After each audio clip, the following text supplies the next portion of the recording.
بارگاہ الہی میں اب قبول نہیں، کیونکہ وہ دار الجزا ہے، یہ دار العمل ہے، یہاں جو کرو گے کل وہاں اس کا بدلہ ملے گا۔ اولئک لہم عذاب علیم، یہی لوگ ہیں جن کے لیے دردناک عذاب ہے۔ وما لہم من ناصرین، کا کوئی بھی مددگار نہیں ہوگا۔ یہ تو بات ہو گئی یہودیوں کو سمجھانے کے لیے، عیسائیوں کو سمجھانے کے لیے، ایمان لانے کے لیے۔ اب ان کی طرف سے ایک اعتراض ہے، اعتراض یہ آیا ان کی طرف سے کہ پیچھے آیات میں آپ نے پچھلی کلاس میں سماعت فرمایا ہوگا کہ اللہ تعالیٰ نے فرمایا تھا ما کان ابراہیم یہودی ولا نصرانی ولکن کان حنیفا مسلما، ابراہیم علیہ السلام یہودی نہیں تھے، عیسائی نہیں تھے، وہ تو ایک طرفہ مسلمان تھے۔ ان اول الناس بابراہیم للذین اتبعوه وهذا النبی والذین آمنوا، ابراہیم علیہ السلام کے سب سے قریب ترین لوگ ان کی اتباع کرنے والے ہیں، یہ نبی ہیں، نبی صلی اللہ علیہ وسلم، اور ان پر ایمان لانے والے ہیں۔ یہودیوں کا دعویٰ تھا ابراہیم علیہ السلام یہودی ہیں، عیسائیوں کا دعویٰ تھا عیسیٰ علیہ السلام عیسائی ہیں، مسلمانوں کا دعویٰ ہے کہ ہم ابراہیم علیہ السلام کے ملت کے پیروکار ہیں۔ یہودیوں نے کہا اگر ایسا ہے تو ابراہیم علیہ السلام تو اونٹ کا گوشت ان کے لیے حرام تھا، اونٹنی کا دودھ بھی ان کے لیے حرام تھا، آپ کی ملت میں اونٹنی کا گوشت، اونٹ کا گوشت، اونٹنی کا دودھ حلال ہے، آپ کیسے ان کے مذہب کے پیروکار ہیں؟ یہ پہلا اعتراض۔ ایک اور اعتراض ہے، دو اعتراض انہوں نے کیے۔ پہلے اعتراض کی یہ تمہید ہے جو اگلی آیت ہے کہ لن تنالوا البر حتى تنفقوا مما تحبون، جو نیکی کی حقیقت ہے، البر نیکی کی جو حقیقت ہے، اس کی اعلیٰ جو اس کا معیار ہے، اس وقت تک تم کبھی بھی نہیں پہنچ سکتے جب تک حتى تنفقوا مما تحبون، یہاں تک کہ تم وہ چیز نہ خرچ کر دو ان چیزوں میں سے جن سے تم محبت کرتے ہو، جو چیزیں تمہیں پسند ہیں، جن سے تمہیں حد درجے محبت ہے۔ یہ آیت سن کر ابو طلحہ اللہ کے نبی صلی اللہ علیہ وسلم کے پاس آئے، انصاری صحابی تھے، کہنے لگے مدینہ میں میرا باغ ہے، مدینہ کے مشہور ترین باغوں میں سے تھا، پیداوار اس کی بڑی اچھی تھی، بیرحا باغ، میں اللہ کی راہ میں دینا چاہتا ہوں، اور اللہ نے فرمایا کہ مجھے پسندیدہ یہی ہے۔ اللہ کے نبی فرمایا اس کو ایسے مت دو، اپنے رشتہ داروں کے لیے وقف کر دو، ڈبل اجر ہو جائے گا، رشتہ داروں کو بھی، مستحقین کو بھی مل جائے گا، تمہاری طرف سے صدقہ بھی ہو جائے گا۔ تو یہ مما تحبون ہے کہ کچھ ان چیزوں میں سے جن کو ہم پسند کرتے ہیں، ہم زندگی میں بہت ساری چیزوں کو پسند کرتے ہیں، لیکن کبھی کوئی ایسا زندگی میں انسان کی موقع آنا ضرور چاہیے کہ وہ اس آیت پر عمل کر جائے۔ کبھی بھی کوئی ایک ایسا وقت آئے کہ وہ اللہ کی راہ میں کوئی ایسی چیز دے جائے جس کو وہ سب سے زیادہ پسند کرتا ہے۔ اس کے لیے ضروری نہیں ہے کہ وہ کوئی بہت بڑی چیز ہو، اس کی قیمت کوئی اعلیٰ ہو، وہ اللہ کی راہ میں اپنا وقت بھی دے سکتا ہے، اگر اس کو وقت سب سے زیادہ چیز ہے، اپنی راہ اللہ کی راہ میں مال بھی دے سکتا ہے، اولاد بھی دے سکتا ہے، بہت کچھ دے سکتا ہے۔ وہ اسے طے کرنا ہے کہ میں اللہ کو دے رہا ہوں اور میرے نزدیک سب سے محبوب ترین چیز کیا ہے، یہ ہے اعلیٰ ترین معیار۔ لن تنالوا البر، ورنہ اس کا معنی نہیں ہے کہ آپ صدقہ کریں تو یہی کریں ورنہ تو صدقہ قبول ہی نہیں ہے، ایسا نہیں ہے۔ یہ پیچھے سماعت فرما چکے ہیں آپ سورہ بقرہ کے اندر ہی کہ انفقوا مما رزقناکم من طیبات ما کسبتم ومما اخرجنا لکم من الارض، جو ہم نے تمہیں عطا کیا اس سے خرچ کرو، درمیانی چیزیں بھی ہوں، کوئی مسئلہ نہیں ہے، لوگوں کو دے دو، لوگوں کا بھلا ہو، لوگوں کا فائدہ ہو۔ وما تنفقوا من شیء، اور جو کچھ بھی تم خرچ کرتے ہو فإن اللہ بہ علیم، اللہ اس کو خوب جاننے والا ہے۔ یہ ہے اصل نیکی۔ اس انداز کی ایک نیکی کی تھی جناب یعقوب علیہ السلام نے، جناب یعقوب علیہ السلام نے، جس کا تذکرہ اگلی آیت میں ہے کہ کل الطعام کان حلا لبنی اسرائیل، ہر قسم کا کھانا بنی اسرائیل کے لیے حلال تھا، ہر قسم کی چیز اللہ نے حلال کی ہوئی تھی، یہودیوں کے لیے، عیسائیوں کے لیے، جو بھی حلال تھا، پاکیزہ چیزیں، الا ما حرم اسرائیل، البتہ وہ چیز جس کو خود اسرائیل نے، یعنی اسرائیل جناب یعقوب علیہ السلام کا نام کہہ لیں، لقب کہہ لیں، اور اسی سے بنی اسرائیل مشہور ہے کہ یعقوب علیہ السلام کی اولاد سے یہ لوگ چلیں، اور یہ ان کی زبان میں گویا کہ کہا جاتا ہے، عربی زبان میں اگر اس کا آپ ترجمہ کریں تو عبداللہ بنتا ہے، اسرا اور ایل الگ ہے، یہ عبداللہ کے معنی میں ہے، اللہ عالم بالصواب۔ بہرحال یہ جناب یعقوب علیہ السلام کا لقب کہہ لیں یا نام کہہ لیں، انہوں نے جو چیز اپنے اوپر خود سے حرام کی، ما حرم الا ما حرم اسرائیل علی نفسہ، اپنے اوپر انہوں نے خود حرام کی تھی، اور وہ تھا اونٹ کا گوشت، من قبل ان تنزل التوراۃ، تورات کے نازل کیے جانے سے پہلے۔ یہ جو تم بات کر رہے ہو کہ اونٹ کا گوشت حرام ہے، حلال ہے، تم بھی تو دعوے دار ہو نا ابراہیم علیہ السلام کی ملت کے پیروکار کے، لے آؤ تورات، دکھاؤ اس میں کہاں اللہ نے حرام کیا ہے۔ ابراہیم علیہ السلام کی ملت کے پیروکار ہونے کا مطلب یہ نہیں ہے کہ شریعت کے ایک ایک کام کو اسی انداز سے کیا جائے جس طرح سے وہ کرتے تھے۔ ابراہیم علیہ السلام کی ملت کے پیروکار ہونے کا مطلب یہ ہے کہ جو اصول عبادات اللہ تعالیٰ نے ان کو فراہم کیے تھے انہی اصول عبادات پر اللہ نے ہمیں چلایا. نماز ان کے ہاں تھی، روزہ ان کے ہاں تھا، زکوٰۃ ان کے ہاں تھی، حج ان کے ہاں تھا. یہی اصول عبادات، توحید، یہ سب کچھ اللہ تعالیٰ نے جو ارکان اسلام ہے وہ انہی کے زمانے سے چلے آ رہے ہیں. تبدیلی اس میں کی گئی ہے، اصلاح اس کے اندر کی گئی ہے، تجدید اس کے اندر کی گئی ہے، تفریق اس کے اندر کی گئی ہے. اس دور میں اور تھا، آج میں اور طریقے سے اللہ کے نبی، لیکن اصول وہی ہیں. کھانے پینے کی چیزیں، رشتے تعلق ناطے کی چیزیں اس دور میں اور تھیں اور آج اور ہیں.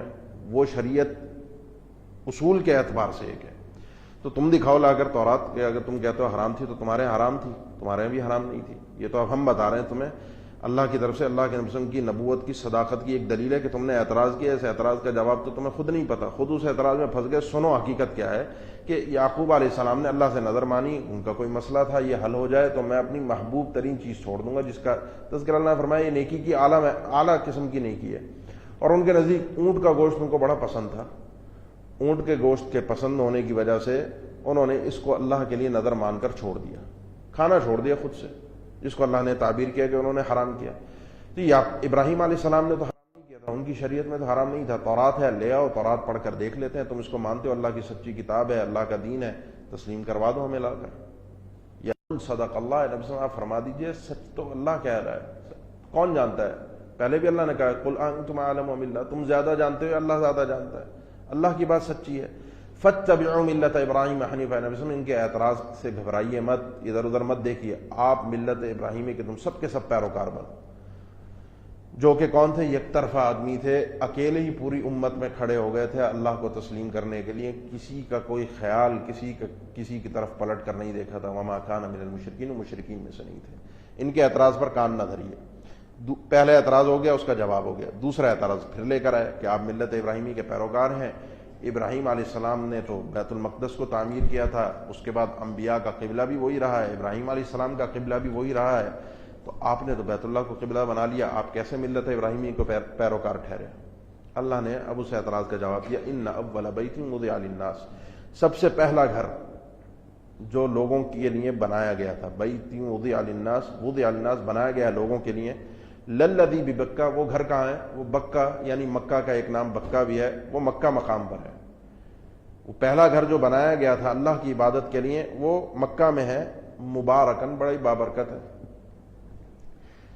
اصل میں گھر پہلا ہو یا بعد کا ہو، جو بھی گھر اللہ کی عبادت، جو بھی مسجد ہے اس کا ایک اپنا مقام ہے، اور سب مسجدیں اس اعتبار سے عبادت کے اعتبار سے برابر ہیں.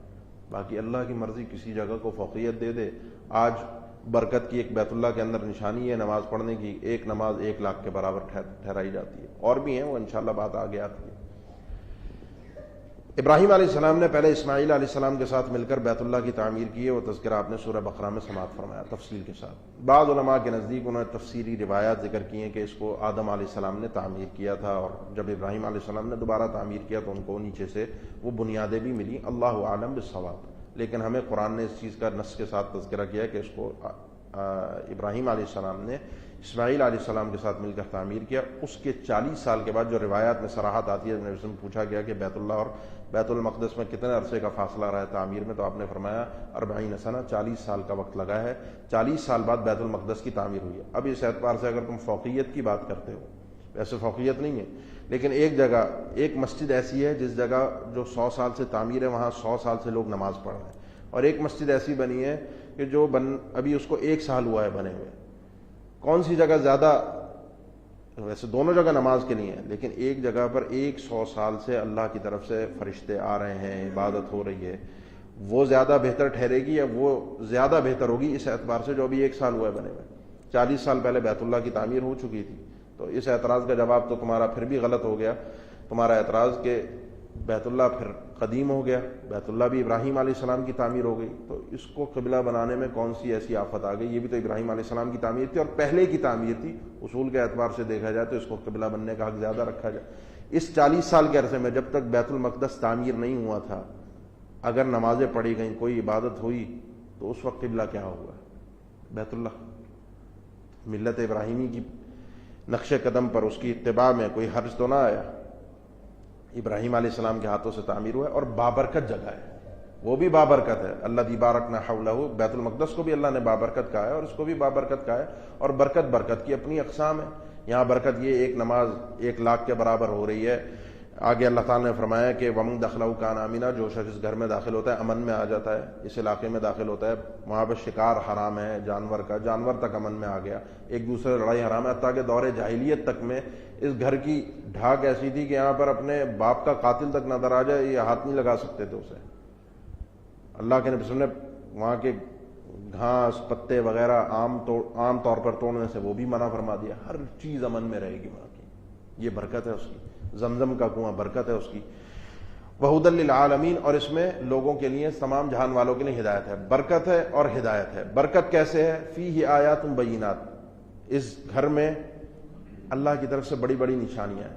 مقام ابراہیم، ان نشانیوں میں سے ایک نشانی مقام ابراہیم، وہ پتھر جس پر چڑھ کر ابراہیم علیہ السلام نے بیت اللہ کی تعمیر کی. جیسے جیسے دیوار اونچی ہوتی گئی، اینٹیں اوپر رکھنی تھی، پتھر خود بخود اوپر کی طرف اٹھتا جاتا. یہ اللہ کی طرف سے نشانی ہے جو آج تک وہ پتھر ان کے نقوش، پیروں کے نقوش کے ساتھ موجود ہے. وَمَن دَخَلَهُ كَانَ آمِنًا، جو شخص بھی اس گھر میں داخل ہو جائے گا، جو بھی چیز داخل ہو جائے گی وہ امن میں آ جائے گی. یہ ہے اس کے مبارک ہونے کی تفصیل. اس گھر کے ہدایت یافتہ ہونے کی تفصیل کیا ہے؟ وَلِلَّهِ عَلَى النَّاسِ حِجُّ الْبَيْتِ، اور اب ساری انسانیت حج کرنے کہاں جائے گی. اللہ کے لیے لوگوں نے حج کرنا ہے. وَلِلَّهِ، اللہ کے لیے، عَلَى النَّاسِ، لوگوں کے اوپر ضروری ہے، فرض ہے، حج البیت، اللہ کے اس گھر کا قصد کرنا، حج کرنا. کس کے لیے؟ من استطاع الیہ سبیلا، جو شخص استطاعت رکھتا ہے راستے کے اعتبار سے اس تک پہنچنے کی. ہاں، جس کے پاس استطاعت ہے، جس کی نبی صلی اللہ علیہ وسلم نے الزاد والراحلہ کہہ کر تفسیر فرمائی ہے. زاد راہ ہے، راستہ پرامن ہے، پیچھے گھر پر خرچہ چھوڑ کے جا سکتا ہے کہ پیچھے کوئی پریشانی نہیں ہوگی. راستہ پرامن ہے، صحت کے اعتبار سے تندرست ہے کہ پہنچ سکتا ہے، کوئی مسئلہ نہیں ہے اس کے لیے. اور عورت کے لیے اس سفر کے لیے محرم کی شرط ہے. یہ ہے استطاعت اس راستے کی. اس کے بعد حج کرنا فرض ہو جاتا ہے. اور جس شخص کے پاس استطاعت ہے اور وہ حج نہیں کرتا، حج کا وقت آ گیا، حج پہ نہیں گیا، اس کی کوئی غلطی نہیں تھی، اس کا کوئی مسئلہ، اس کی غلطی تھی، اس کی سستی تھی، اس نے اپلائی کیا، نہیں ہو سکا، کوئی مسئلہ ہو گیا، یہ الگ معاملہ ہے. لیکن نہیں گیا، خود سے استطاعت ہے. تو جناب عمر رضی اللہ تعالیٰ عنہ نے اپنے عمالوں کو، اپنے گورنروں کو لکھ کر بھیجا تھا کہ ایسے لوگ اگر ہوں کہ جن کے پاس استطاعت ہے اور حج پر نہیں گئے، نہیں جاتے، ان کے اوپر جزیہ لگاؤ، ان سے جزیہ لو. یہ ایک روایت کے الفاظ جو ہیں نبی صلی اللہ علیہ وسلم سے، روایت پسند کلام ہے. پھر وہ شخص یہودی ہو کر مرے، عیسائی ہو کر مرے، کوئی مسئلہ نہیں ہے، جائے دفع ہو جہاں جانا ہے. کیونکہ اگلی آیت کا اگلا ٹکڑا ہے وَمَن کَفَرَ، جو شخص کفر کرتا ہے، یعنی حج پر نہیں جاتا استطاعت کے باوجود. فَإِنَّ اللَّهَ غَنِيٌّ عَنِ الْعَالَمِينَ، اللہ تعالیٰ تمام جہانوں سے بے پرواہ، اس کو کسی کی عبادت کی ضرورت نہیں ہے. تو لہذا یہ حج فرض ہے. جس شخص کے پاس استطاعت ہے، اللہ نے دیا ہے، جا سکتا ہے، وہ پہلی فرصت میں اس فریضے کو ادا کرے. یہ فرض ہے، ایسے ہی فرض ہے جیسے ظہر کی نماز ابھی آپ ادا کر کے بیٹھے ہیں اور آپ عصر کی نماز ادا کریں گے، لیکن اس کے لیے جس کے پاس استطاعت ہے. یہودیوں کے اعتراضات ہو گئے، اللہ نے اس اعتراضات کے جوابات تفصیل سے دے دیے. اب یہودیوں کو پھر سمجھایا اللہ نے 2 آیات میں، ان کو اس کی ہٹ دھرمی سے ہٹانے کے لیے کہ دیکھو سدھر جاؤ. قل یا اہل الکتاب، نبی صلی اللہ علیہ وسلم فرمائیے اے اہل کتاب یہودیوں، لم تکفرون بآیات اللہ، تم کیوں اللہ کی آیت کے ساتھ کفر کر رہے ہو؟ تمہیں اللہ کی آیت سے کیا مسئلہ ہے؟ اللہ نے نبی صلی اللہ علیہ وسلم کو نبی بنا دیا ہے، اللہ نے یہ مقام دیا، تسلیم کر لو. واللہ شہید علی ما تعملون، اللہ گواہ ہے ہر اس کام پر جو تم کر رہے ہو، اللہ کو پتہ ہے تمہارے کرتوتوں کا. قل یا اہل الکتاب، اے نبی صلی اللہ علیہ وسلم فرما دیجئے اے اہل کتاب، لم تصدون عن سبیل اللہ، کیوں تم لوگوں کو اللہ کے راستے سے روک رہے ہو؟ کن لوگوں کو؟ من آمنا، جو بھی اللہ پر ایمان لے کر آ رہا ہے. یہ حرکتیں کر کے، پروپیگنڈا کر کے، اعتراضات کر کے کہ نبی صلی اللہ علیہ وسلم ملت ابراہیمی کے پیروکار ہیں تو یہ کیوں نہیں کر رہے، یہ بھونڈے اور فضول قسم کے اعتراضات لا کے تم کیا ثابت کرنا چاہتے ہو؟ تبغونہا عوجا، تم اللہ کے اس راستے میں ٹیڑھ پن، عیب، فضول کے اعتراضات کر کے لوگوں کو ہٹا کر اس راستے کی خرابیاں بیان کرنا چاہتے ہو. وانتم شہداء، اس حال میں کہ تم خود گواہ بھی ہو کہ یہ راستہ بالکل درست ہے. بڑا ہی نازک راستہ ہے، بڑا ہی اس راستے پر کس طریقے سے چلنا ہے اگلی 2 آیت کے بعد اللہ نے واضح کیا، کیونکہ بڑا نازک راستہ ہے، بہت ہی صراط مستقیم، بڑا حساس راستہ ہے. اس حساس راستے پر بڑے نازک طریقے سے چلنا ہے. اوپر سے تم لوگوں کو آ کے اعتراضات کر کے اور نئی مصیبت میں ڈالنا چاہتے ہو، ایسی حرکتیں مت کرو.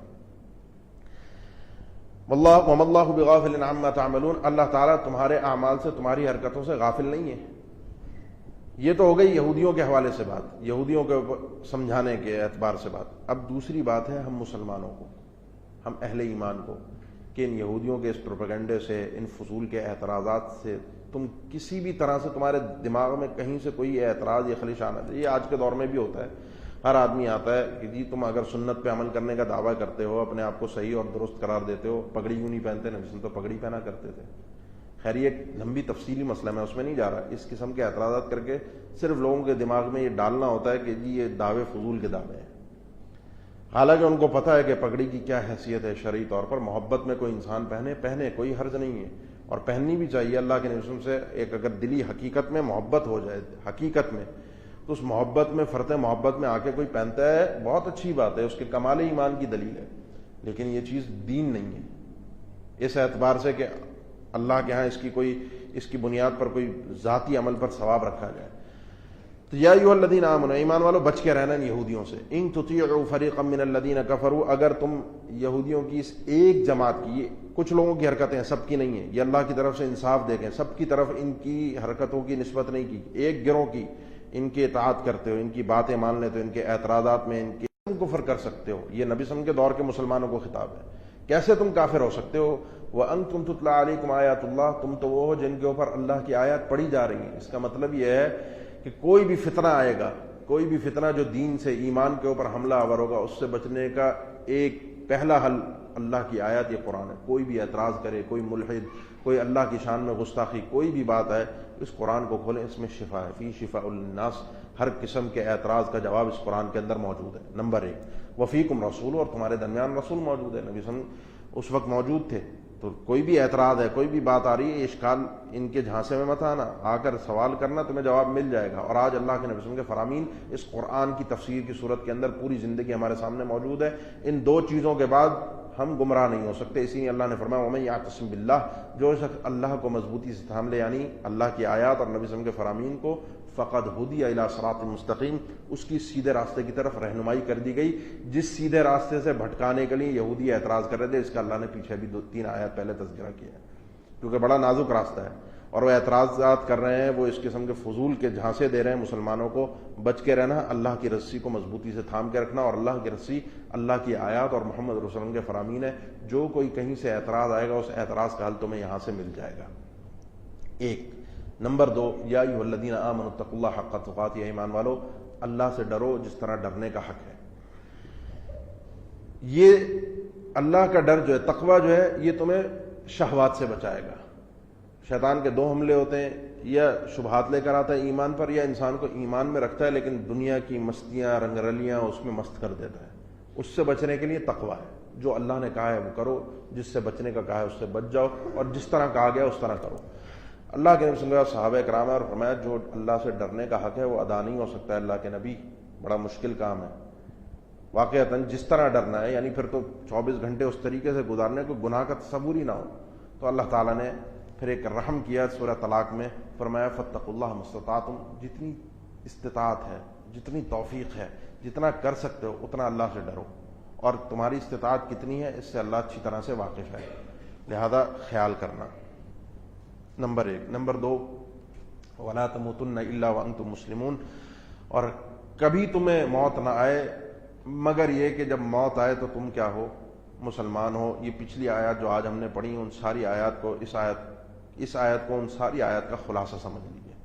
سارے فتنوں سے بچنا ہے، کچھ بھی کرنا ہے، اللہ کا ڈر اختیار کر لو، قرآن و حدیث کو اپنے سامنے رکھ لو، اور کوشش یہ کرنا، کیونکہ اللہ کے ہاں مرتے وقت ایمان کا اعتبار ہے، اور ایمان سے بھٹکانے کے لیے شیطان پوری کوشش کرے گا۔ یہودیوں کے اعتراضات، دیگر کے اعتراضات، سب کے اعتراضات اس ایمان کے حوالے سے آتے رہیں گے، آ رہے ہیں، شبہات آتے ہیں ہم پر، سینکڑوں بار اعتراضات اٹھتے ہیں ہم پر، اسلام کے اوپر اعتراضات کا جواب تمہیں ملتا رہے گا۔ مرتے ہوئے خیال کرنا تمہارا ایمان صحیح سالم ہو، ایمان کسی موقع پر نہ گنوا دینا۔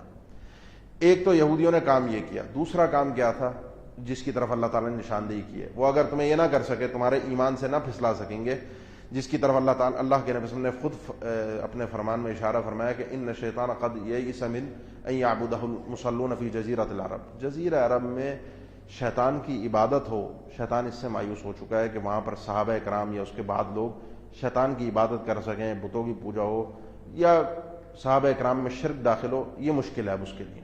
ولیکن فی التحریش بینہم، لیکن وہ ان کو آپس میں لڑوانے کے لیے کامیاب ہو بھی سکتا ہے اور ہو بھی رہا ہے، ہوا بھی ہے۔ ایک دوسرے کے دل میں ایک دوسرے کے خلاف دین اسلام کی بنیاد پر، دین کی بنیاد پر فرقے بازی، کیونکہ راستہ بڑا نازک ہے۔ میں نے پہلے عرض کیا صراط مستقیم بڑا نازک راستہ ہے، حملے ہر طرح سے ہوتے ہیں۔ جو حملے اعتراضات کی صورت میں ایمان پر ہونا، اس کی تو وضاحت اللہ تعالیٰ نے فرما دی اور یہودیوں کو متنبع کر دیا، دیکھو ان اہل ایمان کو کیوں تم سیدھی راہ سے بھٹکا رہے ہو۔ لیکن بھٹکایا نہیں، لیکن آپس میں چلتے چلتے اگر یہ گتھم گتھا بھی ہو جائیں گے، لڑ جائیں گے آپس میں، تو بھٹک جائیں گے۔ اللہ نے پھر فرمایا واعتصموا بحبل اللہ، اللہ کی اس رسی کو مضبوطی سے تھام کر رکھو، جس کی مفسرین نے وضاحت کی ہے، قرآن بھی ہے، نبی صلی اللہ علیہ وسلم بھی ہے، دین اسلام بھی ہے۔ یہی آیات اللہ وفیکم رسول، جو 2 آیات پہلے اللہ نے ذکر کیا ہے، اللہ کی آیات اور نبی صلی اللہ علیہ وسلم کی تعلیمات، یہ ہے حبل اللہ۔ اس کو تھام کر رکھو گے، آپس میں بھی اختلاف اور انتشار سے بچو گے۔ تو ان سب کو تھام کے رکھو، جمیعاً، سب کے سب۔ یہ جمیعاً لفظ بڑا مزیدار ہے، ہمیں بہت کچھ سکھا کے جاتا ہے۔ اس کا معنی یہ ہے کہ کوئی شخص اگر بھٹکتا ہے تم میں سے، الگ ہوتا ہے، الگ راستے پر چلتا ہے، تو اس کو چھوڑنا دو، جا رہے جہنم میں جائے، برباد ہو رہا ہے ہوتا رہے، غرق ہو رہا ہے ہوتا رہے، اس کی مرضی جو جی میں آئے کرے۔ یہ تو آج کل ان لوگوں کے ساتھ اٹھ بیٹھ رہا ہے، نہیں، کوئی اگر کٹ رہا ہے، کوئی ٹوٹ رہا ہے، تو اس کو ساتھ جوڑنا یہ تمہاری ذمہ داری ہے۔ جمیعاً سب کے سب مل کر یہ کام کرو گے، اللہ کی رسی کو مضبوطی سے تھامو گے۔ ولا تفرقوا، اور فرقے بازی میں مت پڑو۔ تم آیات اللہ اور اللہ کے نبی صلی اللہ علیہ وسلم کی تعلیمات کو تھام کر رکھو، تم اللہ کی رسی کو مضبوطی سے تھام کر رکھو، تم فرقے مت پڑو۔ کوئی ٹوٹ کر الگ ہوتا ہے، اس کو جوڑنے کی کوشش کرو، لیکن اگر وہ الگ ہو بھی گیا، چلا بھی گیا، دور ہو بھی گیا، تو تم صراط مستقیم پر قائم ہو، فرقے میں وہ پڑا ہے۔ یا اختلافات کا اللہ تعالیٰ نے ذکر نہیں کیا۔ اختلاف اور فرقے میں ویسے ایک ہی چیز ہوتی ہے، لیکن تھوڑا سا معمولی سا فرق یوں سمجھ لیجئے کہ اللہ کے نبی نے صحابہ کرام کو فرمایا بنو قریظہ پہنچ کر عصر کی نماز پڑھنا غزوہ خندق کے بعد۔ آدھوں نے راستے میں پڑھ لی، آدھوں نے وہاں پہنچ کر پڑھی، وقت ہو گیا تھا۔ اختلاف تفصیلی واقعہ، وقت نہیں ہے کہ میں اس کی طرف تفصیل سے اشارہ کروں۔ اللہ کے نبی نے دونوں کو درست قرار دیا، واقعہ آپ نے سنا ہوا ہے۔ جب اصول ایک ہوں، اصول کیا ہے؟ آیات اللہ وفیکم رسول۔ اصول کیا ہے؟ واعتصموا بحبل اللہ، یہ ایک ہے۔ اس کے بعد سمجھنے میں اونچ نیچ ہو جاتی ہے۔ صحابہ کرام میں بھی اختلاف ہوا دین کے کچھ مسائل میں، کیا کرنا ہے کیا نہیں کرنا، وراثت کے معاملات میں، کچھ معاملات میں، طلاق کے بعض مسائل کے اندر، دیگر کچھ مسئلوں میں اختلاف ان کا ہوا۔ یہ اختلاف قابل مذمت نہیں، اصول ایک ہے۔ لیکن جہاں اصول مختلف ہو جائیں، مسئلہ چاہے ایک ہو، جہاں آیات اللہ وفیکم رسول نہ ہو، جہاں رسول اللہ کی تعلیمات نہ ہو، جہاں بحبل اللہ نہ ہو، وہاں پر کوئی اور شخصیت اگر ہمارے سامنے آ کر دین لینا ہے، ہم نے اس شخصیت کے ذریعے سے لینا ہے، ہم نے عقیدہ لینا ہے، قرآن و حدیث نہیں، اپنی عقل سے پہلے سمجھنا ہے، دین کو پہلے عقل۔ یہ جہاں اصول مختلف ہوتے جائیں گے، وہاں سمجھ لے وہ شخص فرقے میں چلا گیا، اس کو لانا ہے اپنے ساتھ۔ نہیں آتا تو ہم نے اس کی طرح فرقے میں نہیں پڑھنا، ہم اپنی جگہ پر قائم ہیں، ہم فرقہ نہیں ہیں۔ جو صحیح دین پر قائم ہے وہ فرقہ نہیں ہے۔ ولا تفرقوا، تو فرقے میں مت پڑھو۔ واذکروا نعمت اللہ علیکم، اور یاد کرو اللہ کی اس نعمت کو جو اس نے تم پر کی ہے۔ وہ نعمت کیا ہے؟ کہ تم نے سب کے سب نے مل کر دین کو تھاما ہوا ہے۔ ان یہودیوں کو ایک تو اعتراضات انہوں نے کر کے تمہیں دین سے ہٹانے کی کوشش کی، دوسری حرکت یہ کی جس کا تذکرہ بعض روایات میں آتا ہے، ایک یہودی صحابہ کرام کے مجمع سے گزرا جو انصاری صحابی تھے، اوس اور خزرج کے لوگ بیٹھے ہوئے تھے، محبت کے ساتھ ایک دوسرے کو پیار محبت سے باتیں ہو رہی ہیں۔ اس کو دیکھ کر بڑی آگ لگی، اعتراضات کر کے کافر تو بنانا چاہتے تھے، وہ تو نہیں ہو سکا، کام تو وہی شیطانوں والا ہے، شرک نہیں ہوتا تو چلو نماز نہیں چھوڑا تو چلو سنتیں چھوڑوا دو، نماز لیٹ کروا دو، کچھ ثواب میں تو کمی آئے گی۔ وہ تو آخری دم تک کوشش اس کی ہوتی ہے کہ نہ ہٹ سکے آدمی عبادت سے، لیکن اس کو کم سے کم اجر و ثواب ملے۔ آ گیا اس حرکت پہ، اس نے کہا یہ نہیں ہٹ رہا ہے، نہیں کافر بن رہا ہے، ان کو لڑواؤ تو صحیح آپس میں۔ اب اوس اور خزرج کے تھے، جاہلیت کے دور میں ان کے درمیان ایسا جنگ و قتال چلتا تھا، اس نے وہ اشعار جو انہوں نے ایک دوسرے کی مذمت میں، اپنے فتح کے لیے، اپنے آپ کو بڑا بنانے کے لیے کہے تھے، کسی کو بھیج کر ان کا ذکر اس محفل میں چھڑوا دیا۔ اور جہاں وہ ذکر چھڑا وہاں پر وہ جذبات بھڑک گئے، ایک دوسرے کے خلاف وہ دیکھنے لگے، باتیں بڑھنے لگیں، آخر کار لڑ پڑے اور تلواریں باہر نکلنے کو آ گئی تھی کہ اللہ کے نبی صلی اللہ علیہ وسلم آئے، ان کو سمجھایا، ٹھنڈا کیا. اللہ نے پھر یہ آیات نازل کی کہ یاد کرو اس وقت کو کہ جب تم دشمن تھے، تم عادان، جب تم ایک دوسرے کے دشمن تھے. تو واعتصموا بحبل اللہ جميعا، سب کے سب مل کر اللہ کی رسی کو تھامو. یہ فرقے بازی مت پڑھو، یہ دشمنوں کی تمہیں دین سے ہٹانے کے لیے ایک مضبوط چال ہے. فألف بین قلوبکم، اللہ نے تمہارے دلوں کے درمیان الفت ڈالی. یقین جانیے ایک باپ ہوتا ہے، تربیت کرتا ہے، ایک ہی بچے اس کے ہوتے ہیں، ایک ہی اولاد، ایک ہی گھر میں پلے بڑے ہوتے ہیں، ایک ہی کھانا کھا رہے ہوتے ہیں، لیکن مزاج مختلف ہوتے ہیں، نہیں دل ملتے آپس میں، ایک دوسرے کے دشمن بن جاتے ہیں. یہ الفت، یہ محبت، تربیت تو انسان کی ہوتی ہے، لیکن یہ اللہ کا خاص انعام ہے، کسی صورت نہیں مل سکتا. آپس میں محبت، الفت، یہ اللہ کا خاص انعام ہے، وہ جسے چاہے دے. فألف بین قلوبکم، اس نے تمہارے دلوں کے درمیان الفت، محبت پیدا کی ہے. فاصبحتم من نعمتہ اخوانا، تم اللہ کی اس نعمت کے ساتھ بھائی بھائی آج ہو چکے ہو. اس نعمت کو برباد مت کرو، اللہ کی اس رسی کو مضبوطی سے تھام کے رکھو. وکنتم علی شفا حفرۃ من النار، اور تم تھے علی شفا، شفا کہتے ہیں کنارے کو، حفرہ کہتے ہیں گڑھے کو، آگ کے یعنی جہنم کے گڑھے کے کنارے پر تھے، کافر تھے. فانقذکم منہا، اللہ نے تمہیں جہنم سے بچا لیا، ایمان اور اسلام لا کر، ہدایت دے کر تم اسلام لے آئے، بچ گئے. اب آپس میں بھائی بھائی ہو، اس قسم کی فرقے بازی میں پڑھ کر، اختلافات میں پڑھ کر دوبارہ اس راستے کی طرف چلنے کی کوشش مت کرو. یہ بھی یہودیوں کا ایک حربہ ہے تمہیں اسلام سے ہٹانے کے لیے، اس چال کو سمجھو. کذالک یبین اللہ، اسی طرح اللہ تعالیٰ تمہارے لیے اپنی آیات کو واضح کرتا ہے. لعلکم تہتدون، تاکہ تم ہدایت یافتہ. وَيَأْمُرُونَ بِالْمَعْرُوفِ، اور وہ لوگوں کو نیکی کا حکم دے. وَيَنْهُونَ عَنِ الْمُنْكَرِ، اور برائی سے روکے. خیر ہر اچھے کام کی طرف بلائے. بہت سارے کام ایسے ہیں جو نیکی نہیں بھی ہوتے لیکن اچھے بھی ہوتے ہیں، ان کی طرف بھی دعوت دے. یأمرون بالمعروف، پھر نیکی کا حکم دے. معروف کیا ہے، نیکی کیا ہے، اسے پتہ ہو، پھر اس کی طرف دعوت دے. بسا اوقات جہالت میں لوگ دعوت دینے کے لیے نکلتے ہیں، نہ معروف کا پتہ ہوتا ہے، نہ منکر کا پتہ ہوتا ہے.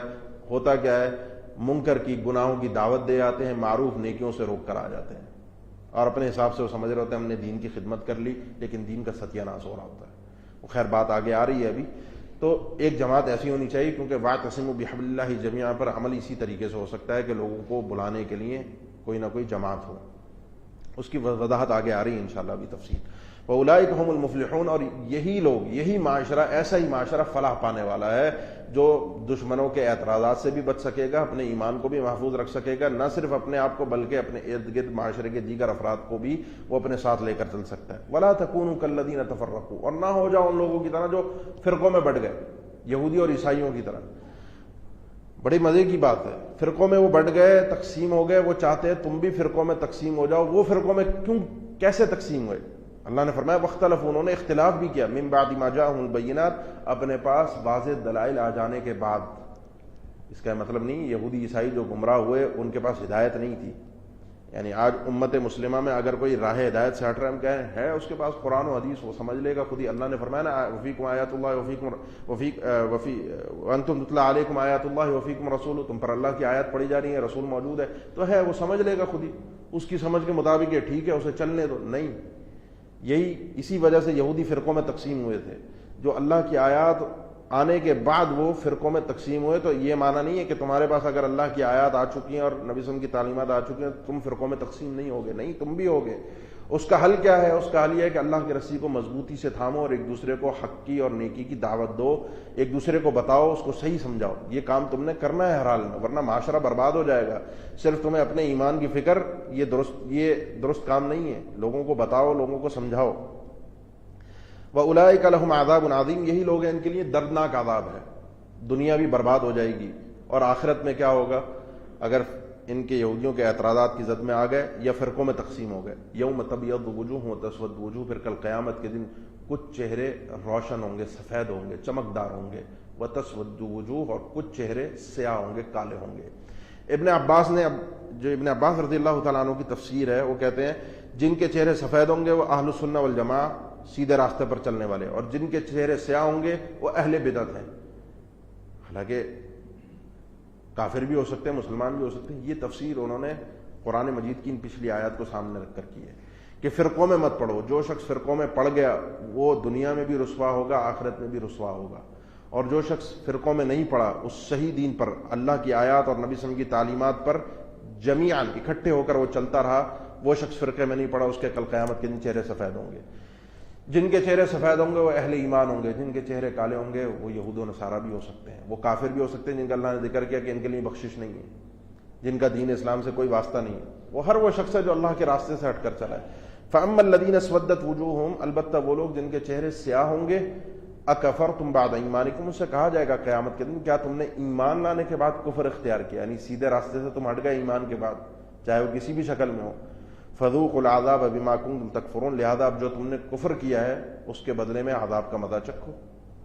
وَأَمَّا الَّذِينَ ابْيَضَّتْ وُجُوهُهُمْ، البتہ وہ لوگ جن کے چہرے سفید ہوں گے، چمکدار ہوں گے، روشن ہوں گے، ففی رحمت اللہ، وہ تو اللہ کی رحمت میں ہوں گے، ہم فیہا خالدون، وہ اس میں ہمیشہ رہیں گے۔ تلک آیات اللہ، یہ اللہ کی آیات ہیں، نتلوہا علیک بالحق، جو ہم آپ کے ساتھ آپ کے سامنے برحق تلاوت کر رہے ہیں۔ آپ کو برحق بتا دیا، یہودیوں کے ہر قسم کے ہتھ کنڈے سے، دشمنوں کے ہر قسم کے ہتھ کنڈے سے آپ کو واضح کر دیا، نشاندہی کر دی، بچنے کا طریقہ بتا دیا، حل بھی بتا دیا۔ اب آپ کا کام ہے طریقے سے چلنا۔ وَمَا اللَّهُ يُرِيدُ ظُلْمًا لِلْعَالَمِينَ، اب اگر کوئی گمراہ ہوتا ہے، اب اگر کوئی شیطان کی چال میں آتا ہے، اب اگر کوئی دشمن اسلام کی چال میں آتا ہے، تو اللہ جہان والوں کے ساتھ ظلم کا ارادہ نہیں کرتا، وہ خود اپنے آپ پر خود ظلم کرنے والا ہے۔ وَلِلَّهِ مَا فِي السَّمَاوَاتِ وَمَا فِي الْأَرْضِ، اسی کے لیے آسمان میں جو کچھ ہے اور زمین میں جو کچھ ہے اسی کے لیے، وہ جو چاہے کرے۔ وَإِلَى اللَّهِ تُرْجَعُ الْأُمُورُ، اور اللہ کی طرف ہی تمام معاملات لوٹائے جائیں گے۔ یہ آیت اکثر قرآن میں آتی ہے، وَلِلَّهِ مَا فِي السَّمَاوَاتِ وَمَا فِي الْأَرْضِ، ہر جگہ پر اس کا ایک الگ مزہ ہوتا ہے، الگ انداز ہوتا ہے، الگ اسلوب ہوتا ہے۔ یہاں پر اللہ نے واضح طور پر فرما دیا اللہ غنی، اللہ بے پرواہ ہے، اس کی عبادت کے لیے بہت ساری مخلوقات ہیں، تم کرو گے تمہارا فائدہ ہے، اللہ کو تمہاری عبادت کی کوئی ضرورت نہیں ہے، غنی عن العالمین، وہ بے پرواہ ہے۔ اب اللہ تعالیٰ نے آگے پھر یہودیوں کا، جو عیسائیوں کا، دشمنان اسلام کا، تمہیں جو اسلام سے ہٹانے کا جو طریقہ کار ہے، اختلافات میں ڈالنے کا، اس سے بچنے کا حل اللہ نے فرمایا کہ جو ہدایت تمہارے پاس ہے وہ دوسروں کو دو۔ تو اللہ نے فرمایا کنتم خیر امۃ اخرجت للناس، تم بہترین امت ہو جن کو لوگوں کے لیے پیدا کیا گیا ہے، نکالا گیا ہے، لوگوں کے لیے، ساری انسانیت کے لیے، یعنی یہودی ہے، عیسائی ہے، ہندو ہے، سکھ ہے، اس کو بھی تم نے دعوت دینی ہے۔ تأمرون بالمعروف وتنہون عن المنکر وتؤمنون باللہ، تم لوگوں کو نیکی کا حکم دیتے ہو، برائی سے روکتے ہو، اور تم اللہ پر ایمان بھی رکھتے ہو۔ اللہ پر ایمان بھی رکھنا ضروری ہے، اور اس کے بعد پھر اگر امر بالمعروف نہی عن المنکر ہوگا تو اس کا فائدہ ہے۔ نیکی کا حکم دینا، برائی سے روکنا، یہ ہر شخص کے ذمہ ہے۔ اس آیت میں تقریباً ہر شخص، کچھ علماء، کچھ مفسرین کے نزدیک یہ آیت صرف علماء کے ساتھ خاص ہے، جبکہ ایسا نہیں ہے۔ یہ آیت ہر شخص کے لیے ہے، جس شخص کی جتنی استطاعت ہے۔ میں اپنے گھر میں ہوں، اپنے گھر میں نیکی کا حکم دوں، برائی سے روکوں، میری جتنی استطاعت ہے۔ میں کسی کو زبان سے روک سکتا ہوں، زبان سے روکوں۔ میں کہیں غلط کام ہوتا ہوا دیکھتا ہوں، اس کو اگر ہاتھ سے روک سکتا ہوں، ہاتھ سے روکوں۔ زبان سے روک سکتا ہوں، زبان سے روکوں۔ نہیں کر سکتا جو نبی صلی اللہ علیہ وسلم فرمانے، پھر اپنے دل میں کم سے کم اسے برا جانوں۔ لیکن اس سے پہلے انسان کو یہ جاننا بہت ضروری ہے کیا نیکی ہے اور کیا برائی ہے۔ جس کو شریعت نے نیکی کہا ہے وہ نیکی ہے، جس کو شریعت نے برائی کہا ہے وہ برائی ہے۔ جس نیکی کو شریعت نے جس انداز سے کرنے کا کہا ہے اسی انداز سے وہ نیکی ہے، جس برائی سے جس انداز میں رکنے کا کہا ہے اسی انداز میں اس سے رکنا، یہ برائی سے روکنا ہے۔ یعنی بڑی گہرائی ہے، میں زیادہ تفصیل میں نہیں جا سکتا وقت کی وجہ سے، لیکن بڑا ایک یعنی تفصیلی مضمون ہے یہ، کہ بسا اوقات نیکی ہوتی ہے لیکن اس وقت اس نیکی کی دعوت دینا، اس نیکی پر عمل کرنا دین نہیں ہوتا۔ اللہ کے نبی صلی اللہ علیہ وسلم نے بیت اللہ کی دوبارہ تعمیر نہیں کی قواعد ابراہیم پر۔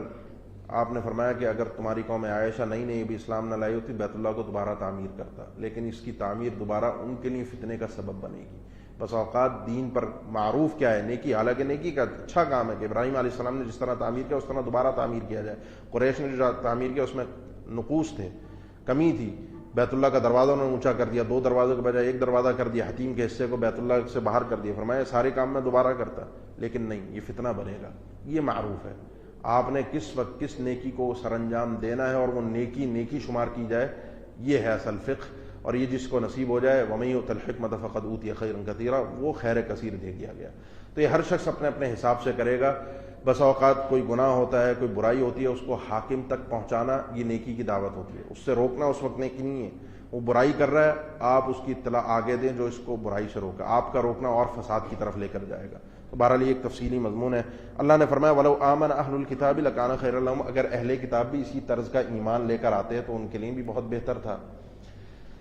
کہ اللہ کے دین پر ان کا ایمان ہوتا، اللہ کے نبی پر ایمان ہوتا، نیکی کی تعلیم دیتے اپنے دور میں، ہر دور میں ان کا چلا آتا، تو آج یہ یہودی اس قسم کے اعتراضات نہ کر رہے ہوتے۔ منہم المؤمنون، یہ اللہ کا انصاف ہے۔ دیکھیں یہ فرمایا ان میں سے کچھ مومن بھی ہیں ان یہودیوں میں سے، لیکن وَأَكْثَرُهُمُ الْفَاسِقُونَ کی اکثریت فاسق ہے۔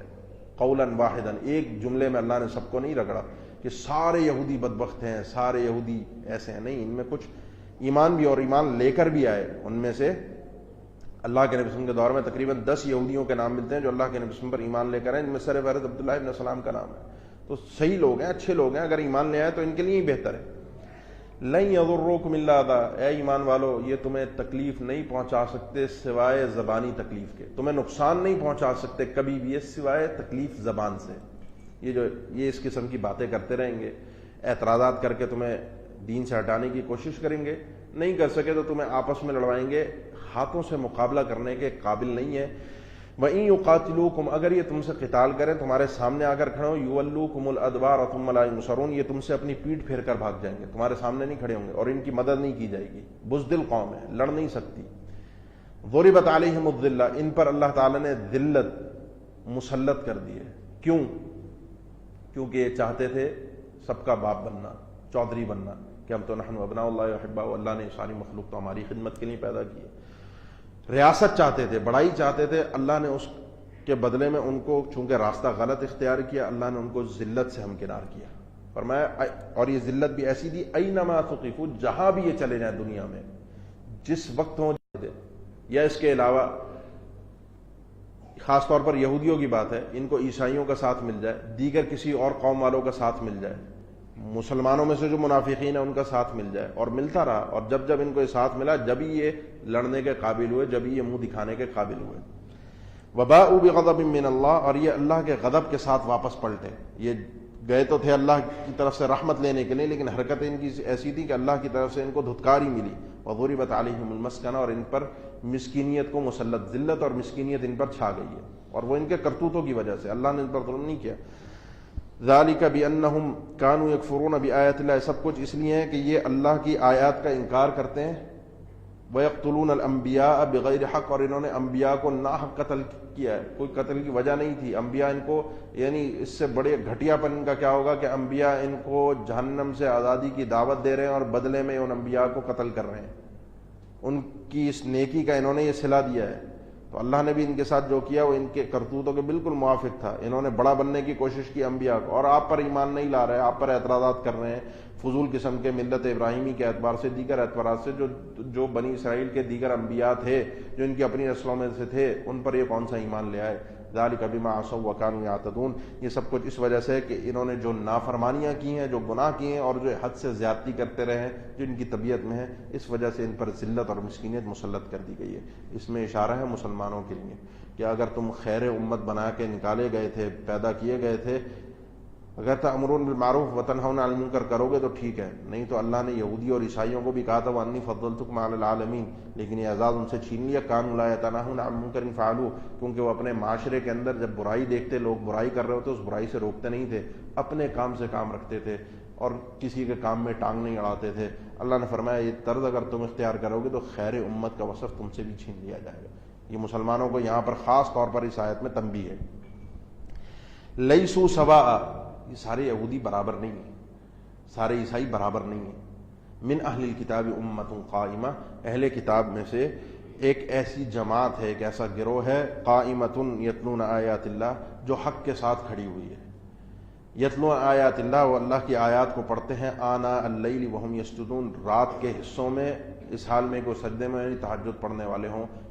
یہ وہی انہی صحابہ اکرام کی طرف اشارہ ہے جو پہلے یہودی تھے اور بعد میں اللہ کے نبی صلی اللہ علیہ وسلم کی طرف ایمان لے، لیکن فطرتاً وہ ہٹ دھرم نہیں تھے دیگر یہودیوں کی طرح، ان کی فطرت میں اللہ کی عبادت ہی تھی، انہوں نے اللہ کو اللہ تسلیم، اپنا رب معبود تسلیم کیا تھا۔ اب اللہ کہے کہ یہ نبی ہے موسیٰ علیہ السلام، انہوں نے ان کو بھی مانا، اللہ کہے عیسیٰ علیہ السلام نبی ہے، ان کو بھی مانا۔ اللہ نے کہا اللہ کے نبی صلی اللہ علیہ وسلم اب نبی بن کر آ گئے، نشانیاں پوری ہیں، صداقت وعدے ہو گئے، انہوں نے کہا اللہ اللہ ہے، ہم تو اللہ کی عبادت کرنے والے ہیں۔ اب اللہ نے اپنی عبادت کا طریقہ ہمیں بتایا، محمد رسول اللہ صلی اللہ علیہ وسلم کے طریقے سے، ہم نے ان کے طریقے سے اب چلنا ہے۔ یؤمنون باللہ والیوم الآخر، اللہ نے اسے فرمایا یہ تو حقیقت میں اللہ اور آخرت کے دن پر ایمان رکھتے ہیں۔ وَيَأْمُرُونَ بِالْمَعْرُوفِ اور لوگوں کو نیکی کا حکم دیتے ہیں، وَيَنْهُونَ عَنِ الْمُنْكَرِ برائی سے روکتے ہیں، وَيُسَارِعُونَ فِي الْخَيْرَاتِ اور ہر نیکی کے کام میں جلدی کرتے ہیں۔ جن کا یہ وصف ہو وہی لوگ کامیاب ہونے والے ہوتے ہیں۔ لہذا مسلمانوں، تم نے اگر کامیاب ہونا ہے تو انہی اوصاف سے تمہیں متصف ہونا پڑے گا، پھر اللہ تمہیں ہدایت پر، صراط مستقیم پر، جس راستے کی اللہ نے وضاحت کی ہے اس پر قائم اور دائم رکھے گا۔ وَأُولَٰئِكَ مِنَ الصَّالِحِينَ یہی لوگ صالحین میں سے ہیں، نیک لوگوں میں سے ہیں۔ وَمَا يَفْعَلُوا مِنْ خَيْرٍ فَلَن يُكْفَرُوا اور جو کوئی بھی یہ نیکی کا کام کریں گے، وَمَا يَفْعَلُوا مِنْ خَيْرٍ کوئی بھی پھر یہ لوگ نیکی کا کام کریں، معمولی خیرن معمولی بھی کوئی نیکی ہو، فَلَن يُكْفَرُوهُ اس کی ناقدری نہیں کی جائے گی، اس کو ٹھکرایا نہیں جائے گا۔ واللہ علیم بالمتقین اور اللہ تعالیٰ متقین کو تو خوب جاننے والا ہے، اسے پتہ ہے کہ کس کے دل میں حقیقت میں تقویٰ ہے۔ پھر مضمون آ گیا ان یہودیوں کی طرف، ان کافروں کی طرف، اور مضمون پھر یہی ہے جس کی طرف میں نے آپ کے سامنے درمیان میں اشارہ کیا تھا کہ اللہ تعالیٰ دین اسلام کے علاوہ کوئی دین قبول ہی نہیں کرے گا کل قیامت کے دن۔ اور آج کے دور میں ہمارے یہاں کچھ لوگ ایسے اٹھے ہوئے ہیں، یہ نام لے دوں کوئی حرج نہیں ہے، غامدی صاحب ہیں، جن سے ابھی پچھلے دنوں سوال ہوا کہ جی کوئی کافر اگر مر جاتا ہے تو وہ جنت میں جائے گا جہنم میں جائے گا۔ بڑے فخری انداز میں نے جواب دیا، سٹائل ہی یہ تھا جواب کا کہ جی یہ تو جنت اور جہنم تو اللہ کی ملکیت ہے، میں کون ہوتا ہوں اللہ کی جنت اور جہنم کو تقسیم کرنے والا۔ اور جواب دے کر وہ تالیوں کی طرف سے منتظر ہوئے کہ بڑی داد دی جائے، بڑا اچھا جملہ کہا ہے۔ ہم بھی کہتے ہیں اب یہ جنت اور جہنم اللہ کی ملکیت ہے، میں تو کوئی مسلمان فوت ہو جائے تو میں یقینی طور پر تو اسے جنتی نہیں سمجھتا، الا یہ کہ اللہ مجھے بتائے کہ یہ جنتی ہے۔ تو میں ایک کافر کو اللہ کی جنت کیسے دے دوں جس کو اللہ خود جنت نہیں دے رہا؟ جنت اور جہنم تو ملکیت اللہ کی ہے۔ اللہ اگر ایک کافر کو جنت میں نہیں ڈال رہا تو میں کون ہوتا ہوں اس کو جنت میں ڈالنے والا؟ جو کافر ہے ہم یہ کہیں گے وہ جنتی نہیں ہے، اللہ کے نبی صلی اللہ علیہ وسلم ایمان لے کر نہیں مرا آج کے دور میں، کیونکہ اللہ کہہ رہا ہے، میں نہیں کہہ رہا۔ پہلی بات یہ ایک سوال ان سے یہ تھا، تو اس سوال کا جواب اللہ نے واضح طور پر اس آیت میں موجود ہے، پہلے بھی گزرا ہوں میں غیر اسلام ہو تو کہتے ہیں اسلام تو ہر نبی کا دین رہا ہے، اگر وہ اپنے نبی کے دین کے مطابق ہے تو وہ بھی اسلام ہے۔ تو اللہ نے فرمایا ان الذین کفروا لن تغنی عنہم، وہ لوگ جو کافر ہیں، لن تغنی عنہم اموالہم ولا اولادہم من اللہ شیئا، انہیں ان کی اولاد ان کا مال کسی قسم کا اللہ کی بارگاہ میں کوئی فائدہ نہیں دے گا۔ لن تغنی عنہم کوئی فائدہ نہیں دے سکتا۔ وہ سمجھیں کہ ہم انبیاء کے خاندان سے ہیں، خاندان نبوت سے ہیں، ہمارا تسلسل یہ ہے، ہمارے پاس مال ہے، ہمیں تو اللہ نے دنیا میں مال دیا تو آخرت میں کیسے محروم رکھے گا؟ فرمایا دنیا کے اندر کسی کا کسی کے خاندان سے تعلق ہونا، مالدار ہونا، یہ بارگاہ الہی میں کل قیامت کے دن کامیابی کی دلیل نہیں ہے۔ وَأُولَٰئِکَ أَصْحَابُ النَّارِ کامیابی کی دلیل ایمان ہے، کفر اگر ہوگا تو وہ برباد ہو گیا، یہی لوگ جہنمی ہیں، ہم فیہا خالدون، اس میں ہمیشہ رہیں گے۔ یہ ایک سوال ہو گیا۔ پھر دوسرا سوال ان سے ایک اور ہوا غامدی صاحب سے، جو آج کے دور میں بڑا اٹھا ہوا ہے کہ اگر یہ کافر لوگ جو ہوتے ہیں، ٹھیک ہے کافر ہے، لیکن اگر یہ کوئی نیکی کے کام کر جائیں، جیسے بھی کچھ عرصہ پہلے ایک خاتون تھی جرمن، یہاں پر ایک عرصے تک 50-60 سال تک انہوں نے بیماروں کی خدمت کی، کوئی نیکی کے کام کیے ہیں، کسی نے اور کوئی خیرات کے کام کیے ہیں، صلہ رحمی کی ہے، سچ بولتا ہے، خیرات کے کام کرتا ہے، لوگوں کے کام آتا ہے، یتیموں کے کام آتا ہے، تو کیا اس کی یہ نیکیاں اسے کام نہیں آئیں گی؟ آنی تو چاہیے۔ لیکن اللہ کے نبی صلی اللہ علیہ وسلم سے پہلے تو میں حدیث اپنے لیے ذکر کر دوں آپ کے ایمان کے لیے کہ اللہ کے نبی صلی اللہ علیہ وسلم سے صحیح مسلم کی حدیث ہے، عبداللہ ابن جدعان کے بارے میں، ایک دور جاہلیت کا مشہور شخص تھا، سید عائشہ نے پوچھا، غریبوں کو کھانا کھلاتا تھا، یتیموں کی خدمت کرتا تھا، غلاموں کو آزاد کرتا تھا، صلہ رحمی کرتا تھا، بڑا ہی دکھ درد رکھنے والا آدمی تھا، سیدھے الفاظ۔ کیا اس کو اس کی ان نیکیوں کا کوئی فائدہ ملا اللہ کے نبی؟ آپ نے فرمایا ان نیکیوں کا کل قیامت کے دن اسے کچھ صلہ نہیں ملے گا، لِأَنَّهُ لَمْ يَقُلْ يَوْمًا رَبِّ اغْفِرْ لِي خَطِيئَتِي يَوْمَ الدِّينِ، اس نے ایک دن بھی اللہ سے نہیں کہا تھا اللہ میرے گناہوں کو بخش دینا، اللہ کو اللہ تسلیم ہی نہیں کیا تھا اس نے۔ وَقَدِمْنَا إِلَىٰ مَا عَمِلُوا مِنْ عَمَلٍ فَجَعَلْنَاهُ هَبَاءً مَنثُورًا، اللہ نے سورہ فرقان میں ذکر کیا کہ ان کافروں کے اعمال جو بھی یہ نیکیاں کر کے آئیں اس قسم کی، کل قیامت کے دن ہم ان نیکیوں کی طرف آئیں گے۔ اور یہ جو دھوپ میں آپ چھوٹے چھوٹے سے ذرات دیکھتے ہیں نا، دھوپ ہوتی ہے روشنی کے اندر چھوٹے چھوٹے ذرات جو بڑی باریکی سے دیکھنے میں نظر آتے ہیں، نہ ان کی دیکھنے میں کوئی حیثیت، نہ وزن میں کوئی حیثیت، فرمایا ان کے ان اعمال کو اس طرح کے ذرات بنا کر ہوا میں اڑا دیا جائے گا۔ قرآن کہہ رہا ہے، میں نہیں کہہ رہا، وہی اللہ کہہ رہا ہے جو دنیا کا مالک ہے، جنت کا مالک ہے، جہنم کا مالک ہے، یہ اسی نے کہا ہے۔ اگلی آیت میں اللہ نے مزید وضاحت کے ساتھ، اس آیت میں تو مثال دے کر اس مسئلے کو واضح کیا ہے کہ مثل ما ينفقون في هذه الحیات الدنیا، ان لوگوں کی مثال، ان کافروں کی مثال کہ جو کچھ یہ دنیا کی زندگی میں خرچ کرتے ہیں اللہ کی راہ میں، ویسے خیرات کے کام، لوگوں کے ساتھ بھلائیاں، جو کچھ بھی یہ کام کرتے ہیں، کافر ہیں اور دنیا کی زندگی میں خرچ کر رہے ہیں، اس کی مثال کیا ہے؟ کیسے ان کو اجر ملے گا؟ کمثل ریح فیہا سر اصابت حرث قوم ظلموا انفسهم فاہلکت، اس کی مثال ہے اس ہوا کی طرح، کمثل ریح، اس ہوا کی طرح، فیہا سر، جس کے اندر بڑی ٹھنڈک ہوتی ہے، بہت ٹھنڈی ہے ہوا، اصابت حرث قوم، اور وہ ہوا پہنچتی ہے ایک ایسی قوم کی کھیتی باڑی کو، ظلموا انفسهم، جنہوں نے اپنی جانوں پر خود ظلم کیا، یعنی کافر ہیں، فاہلکت، اس ہوا نے ان کی اس کھیتی کو ہلاک کر کے برباد کر کے رکھ دیا، جلا دیا۔ ٹھنڈ، زیادہ ٹھنڈ پڑ جائے تو جو کھیتی باڑی والے حضرات ہیں وہ جانتے ہیں، ان کی کھیتیاں، ان کے پھل، یہ سب کچھ جل جاتے ہیں۔ یہ نیکیاں کر کے، یہ جب پھل کھڑا ہوتا ہے، باغ کھڑا ہوتا ہے، یہ زراعت نکلتی ہے تو انسان خوش ہو جاتا ہے، سمجھتا ہے کہ اس کو ابھی کاٹے کا سنا مل جائے گا۔ یہ نیکیاں انہوں نے کی، خیرات کے کام کیے، سمجھا کہ ہمیں ملے گا، لیکن ہوا کا جو ٹھنڈ والا جھونکا آیا، اس نے آ کر ان کی اس نیکیوں کو جلا کر راکھ کر دیا، اس کھیتی کو جلا کر راکھ کر دیا۔ اب یہ جو کفر کا جھونکا ہے، اس نے ان کی ساری دنیا کی صلہ رحمیاں خرچ کرنا، یتیموں پر NGOs میں کام کرنا، لوگوں کے ساتھ خدمت اور بھلائی کے کام کرنا، اس کفر نے ان ساری نیکیوں کو اسی طریقے سے جلا دیا جیسے اس ہوا کی ٹھنڈ نے لوگوں کی، ظالم لوگوں کی کھیتیوں کو جلا دیتا ہے۔ وما ظلمهم اللہ، اللہ نے آگے فرما دیا اللہ نے ان پر ظلم نہیں کیا، اللہ ظالم نہیں ہے، ولکن انفسهم یظلمون، لیکن یہ خود اپنی جانوں پر ظلم کرنے والے ہیں، انہوں نے خود اپنے آپ پر ظلم کیا، اللہ نے ان پر ظلم نہیں کیا۔ اگلی آیت میں اللہ تعالیٰ نے ہمیں، چاہے وہ دکھ درد رکھنے والا ہو نہ ہو، جیسا بھی آدمی ہو، یہ تمہارے ساتھ نہیں ہو سکتے۔ یا ایھا الذین آمنوا لا تتخذوا بطانۃ من دونکم لا یألونکم خبالا۔ اس آیت میں یہی ہے۔ وقت اپنے اختتام کو پہنچ چکا ہے، بس آگے اب چونکہ اس آیت کا تعلق مزید اگلی آیات سے ہے، پھر وہ بات نکلے گی تو تفصیل میں آگے جاتی رہے گی، یہیں پر اکتفا کرتے ہیں۔ بس اس آیت میں اب یہ ہے، اللہ تعالیٰ نے فرمایا اپنا دلی جگری یار ان یہودی عیسائیوں کو مت بنانا، یہ تمہیں سوائے تکلیف پہنچانے کے اور کچھ نہیں کریں گے، یہ سوائے تمہیں نقصان پہنچانے کے اور کچھ نہیں کریں گے۔ یہ پیچھے نقصانوں کی بہت ساری اللہ تعالیٰ نے صورتیں ذکر کر دیں، ان میں کچھ اگر تمہیں بھلے نظر بھی آئیں بظاہری طور پر، وہ کوئی تمہیں اچھے کام کرتے ہوئے نظر بھی آئیں، تو بھی یہ سمجھ لینا تمہارے ایمان کے لیے خطرہ ہے، کیونکہ دنیا کی حقیقی اور واقعی تقسیم ہی یہ ہے۔ جو شخص اس کو بھلا دیتا ہے یا اس کو پسے پش ڈالتا ہے، وہ شخص بیوقوف ہے۔ دنیا کی تقسیم، اقوام کی تقسیم مذہب کی بنیاد پر دنیا میں ہو چکی ہے، ہم نے خود کی ہے۔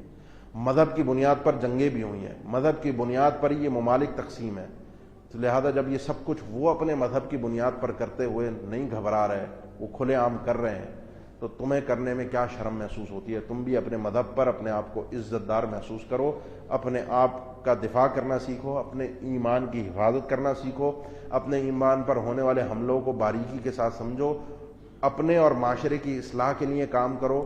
کوئی بھی شخص ٹوٹ کر کہیں جا رہا ہو، اسے اپنے ساتھ جوڑو، اسی میں معاشرے کی فلاح ہے، اسی میں معاشرے کی کامیابی ہے، دنیا میں بھی اور آخرت میں بھی۔ اللہ تعالیٰ میں سمجھنے کی توفیق دے۔ جزاکم اللہ خیرا۔ السلام علیکم ورحمۃ اللہ وبرکاتہ۔